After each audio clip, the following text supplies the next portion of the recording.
السلام عليكم ورحمه الله وبركاته. ازيكم يا اصدقائي؟ عاملين ايه؟ وحشتوني قوي.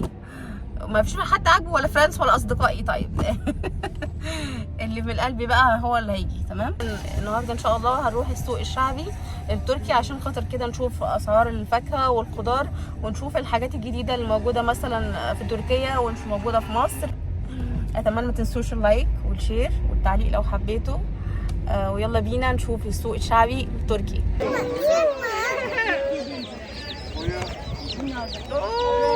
Çok güzel. Ama istedi. Ya onu isteme, şey istedi.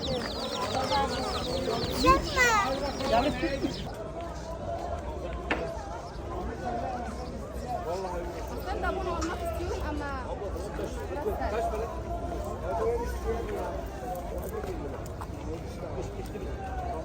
ده حاجات الاطفال ديت.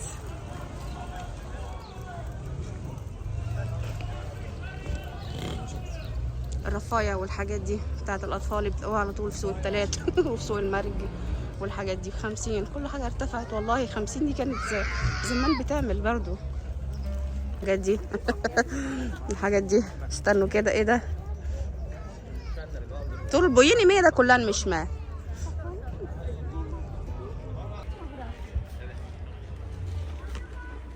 الهدوم بقى ديت والجيبات والحاجات دي بقى 150 و130 130 و150 75.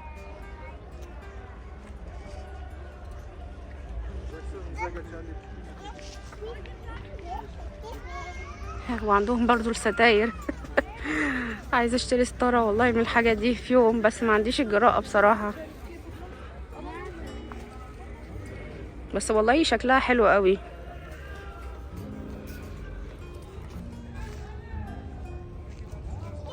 طرح الحاجات دي ب90، في 130. الحاجات ديت اللي هي الطرح التقليدية التركية، الحاجات الموجودة في كل بيت، الخردوات والحاجات دي. مفيش راجل ما بيكونش عنده عدة الشغل دي في البيت.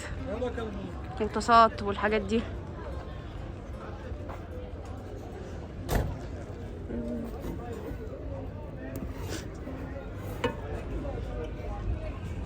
فانتوم دي اللي هي الماركت الخلطات برضو اللي انا جبتها عندي قبل كده يا اصدقائي، بتاعت الخلاط بتاعي اللي كنت جايباها من مصر.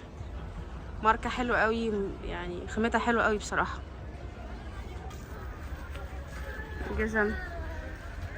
جزم برضو والحاجات دي والله حلوة برضو. جزم جودتها مش بطالة على فكرة، نظرا ان هي برضو مش حقيقية، بس جودتها حلوة مش وحشة قوي للدرجة اللي هي يعني ما حدش يشتريها. لا حلوة قوي. ده السجق التركي يا اصدقائي اهو. هو ده السجق التركي. بصوا هو مختلف خالص عن السجق بتاع مصر. هو ده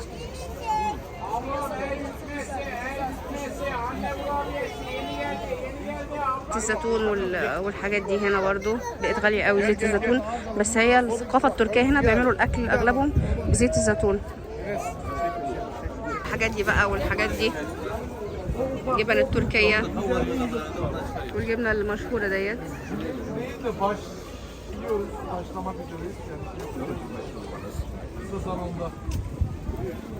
الحاجات دي برضو دي المفارش دي بتاعت السفرة.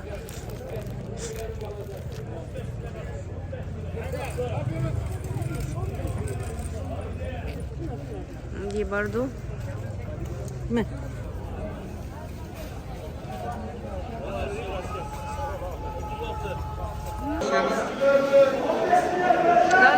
ده السوق المقفول يا اصدقائي.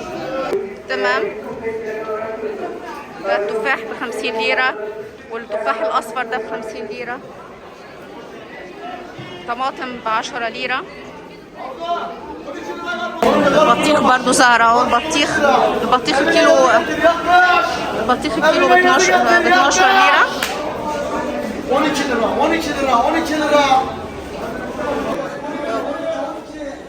خضرة 7.5. بازاليا ما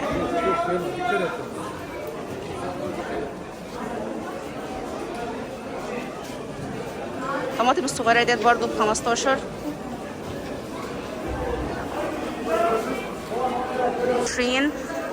الكوسة ب15، التانية ب15، والفلفل ب15 برضو. الحاجات دي ده نوع من الباروقي اصدقائي. مش عارفه اسمه ايه، إريك او حاجه زي كده. كريز طبعا ب50. الفراوله برضو ب80. الفراوله ب60. اسعار الفراوله والمشمش والحاجات دي، والمشمش ب40. كوسه ب15 والفلفل ب15 برضو. البرتقال ب20. البسله ب30. الكريز ده اجمل حاجه يعني اللي هو ده ب40. بقى التوت ب50 برضو. التوت ما شاء الله طلع اهو ب50. ده الفلفل الاخضر ده ب40 ليره. والفول الحراتي برضو موجود اهو، بس مش عارفه سعره كام. وده نوع من الخوخ يا اصدقائي، بس مش مسكر. ده ب25 والتاني ب25 برضو. ده المنطر. ده المشروم ب90 مشروم. وطبعا زي ما انتم عارفين الورد والاهتمام بالورد، فتلاقي في كل سوق في تركيا في ورد بالشكل ده وزهور والحاجات دي كلها. البصل 3 كيلو ب50. وال4 كيلو البطاطس ب100. 5 كيلو بصل برضو ب50. العنب ب70 ليرة. بس للأسف يعني أنا حاسة إن هو ناشف برضو، حاسة ناشف. 20 ليرة. جزر ب20 ليرة. والاسودة الليمون الاكس لارج ب20 ليرة برضو. البرتقال ب15. وفي اللي هو ده الكرنب اللي هو الناشف ده اللي بيعملوه طبيخ، معرفش ده سعره كام. وفي برضو وده الواحدة ب25 اللي هو بتاع السلطة. من الطماطم يا أصدقائي ده أهو، ده لونها 25. وده نوع من الفاصوليا اسمه طازي فاصوليا. ده مختلف عن الفاصوليا خالص اللي في مصر. ده ب50 ليرة. ده البتنجان برضو ب20 ليرة. تمام. وفي كيوي برضو، العيال بيحبوا كيوي قوي. وفي عنب برضو ظاهر هنا اهو. كيوي كاتش مش ب60 الكيلو. العيال بيحبوا الكيوي فانا هنجيب كيوي. Büyük boyası. Şunlardan olsun.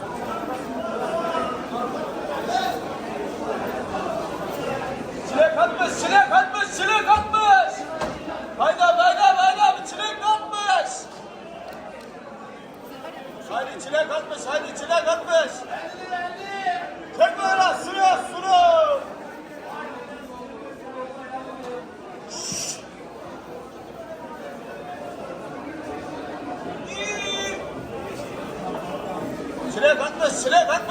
بنجر برضو ب20. والبنجر بصي هو بقى اللي بيعمل التسوق بيقول لي عيب.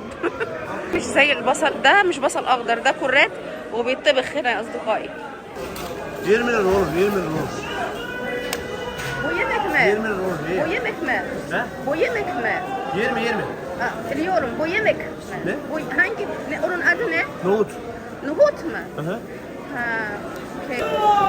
ده طلع ان هو حمص بس بيتطبخ، حمص اخضر. الحاجات دي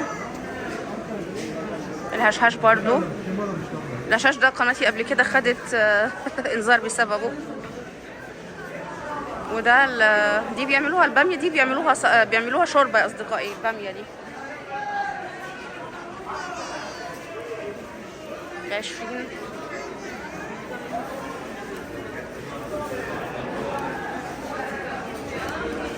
المحشي الخاص بقى ده محشي الخاص اهو. الخضرة اهي. الشبت ب10 ليرة. والبقدونس ب10 وفي ب5. البقدونس ب5 ليرة. البصل الاخضر اللي حزمة اهي. سورل اسبانك. اول مره اكلمكم وانا حاسه يعني ثقه بنفسي ومش خايفه. اول مره اكلمكم بقى من السوق المره ديت اصدقائي، بس عشان السوق ده مش زحمه قوي فقدرت انا اتكلم معاكم. الخليلات بقى والحاجات دي.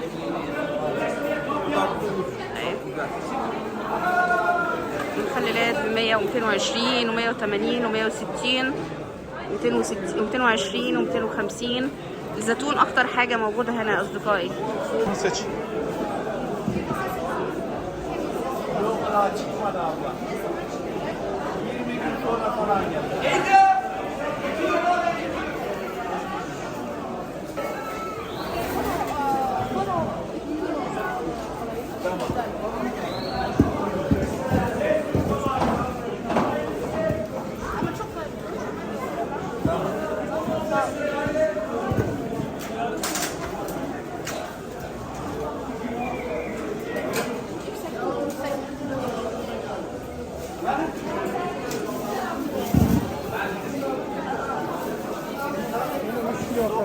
Toplam.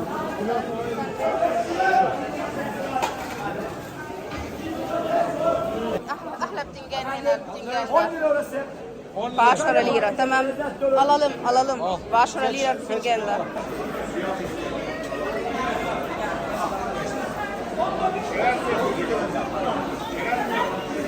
Efendim limon 15 liraya seçiyorsun. Limon 15 liraya seçiyorsun. Kabak 15 liraya.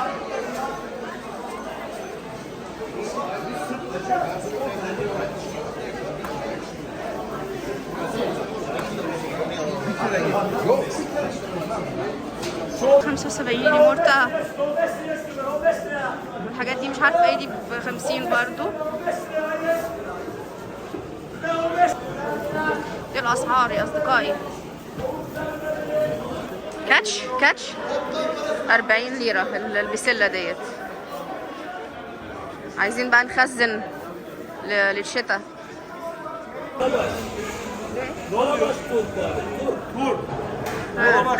ده لفت، نوع من انواع اللفت ده ب20. ده نوع من المشروم يا اصدقائي، وده نوع من المشروم اهو، وده نوع من المشروم.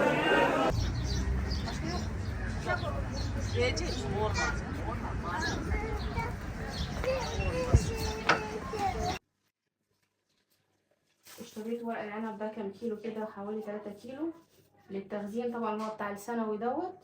فلسه لما يعني هو الحجم هنا في تركيا تلاقيه الاحجام الكبيره ديت هنا، وتلاقيه يعني ناشف شويه، الا ممكن تلاقيه مثلا في ازمير او تلاقيه في اسطنبول اللي هو الناعم، لكن هنا بلاقي الحجم ده بس. فبياخد سوا طبعا، بياخد وقت كبير في السوا. واشتريت برضو البتنجان اللي هو الابيض ده. البتنجان الابيض ده اشتريت الحمد لله لقيت الاحجام دي، لان مفيش الاحجام دي نادرا قوي، ومفيش بتنجان ابيض. فكانت فرصه ان انا لقيت البتنجان البنفسجي ده، وخدت منه كده كيلو، وكنت مبسوطه قوي والله. لقيت الحجم ده اعرف اعمله محشي، اعرف اعمله مخلل، هتبقى حلوه قوي. جوزي ما يعرفش الموضوع ده، بس انا لما بروح معاه بشوف بقى الحاجات دي. جوزي برضو اشترى الفاصوليا اللي هي اللي اسمها بيسموها طازه فاصوليا ديت. بصراحه انا ما بحبهاش، هو بس اللي بياكلها في البيت. بس دي مختلفه يعني، بصوا دي مختلفه خالص عن الفاصوليا بتاعت مصر، رفيعه كده. وفي كذا نوع من انواع الفاصوليا على فكره، يعني في كذا نوع من انواع الفاصوليا هنا في تركيا غير الفاصوليا بتاعت مصر خالص. بصوا في انواع تانية، وفي زبيده هانم، وفي حاجات كتيره قوي حاجات مختلفه قوي انواع، سبحان الله. نحطهم كده بس في التلاجة. شريت برضو طماطم الشيري، جوزي بيحبها قوي في الفطار. وجزر طبعا، ديت برضه انا كنت مشتريها مستعمله، يعني اشتريت 4 مستخدمين من حوالي 3 سنين كده من ايكيا، بس بصراحه بينفعوا قوي في التلاجة.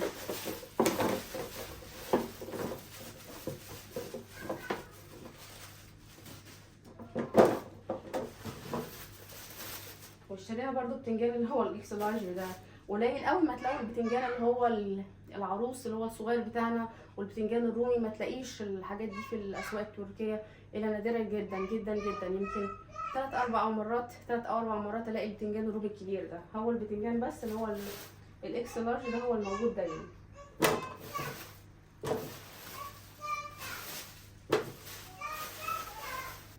اشتريت حبيب القلب طبعا البصل الاخضر. من اول ما جيت تركيا ما كنتش اعرف ان في الكرات شبه البصل الاخضر، ما كنتش عارفه ان الكرات شبه البصل الاخضر، فاشتريت كرات. هو كبير شويه، انا وريت لكم شويه في الفيديو على اساس هو بصل الاخضر، فقلت لا خلاص بقى انا استحاله اكل بصل اخضر في تركيا تاني، اتاري اللي هو كرات. بس احنا ما بنشوفش في مصر الا الكرات الاخضر بس، ما بنشوفش الفروع اللي زي كده. فطبعا لازم ده اساسي مع مع العدس، ولو عملت فول باكله برضه بيه. عشان الطماطم الجميله دي برضه في كذا نوع من انواع الطماطم. انا سمعت ان الطماطم فيها حوالي حاجه فوق حاجه و70، سمعت ان الطماطم فيها حاجه و70 نوع او حاجه و30 نوع، سبحان الله يعني. فاشتريت الطماطم هي بالشكل ده اهي، جميله قوي جميله.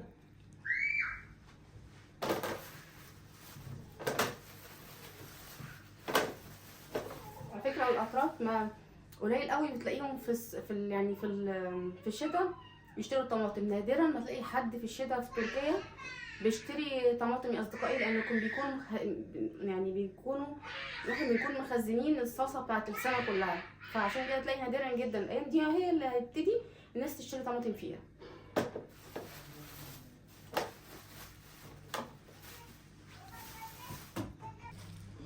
اشترينا برضو فراولة. طبعا الفراولة بقت دلوقتي يعني 60 و70 و80. طبعا بلدي.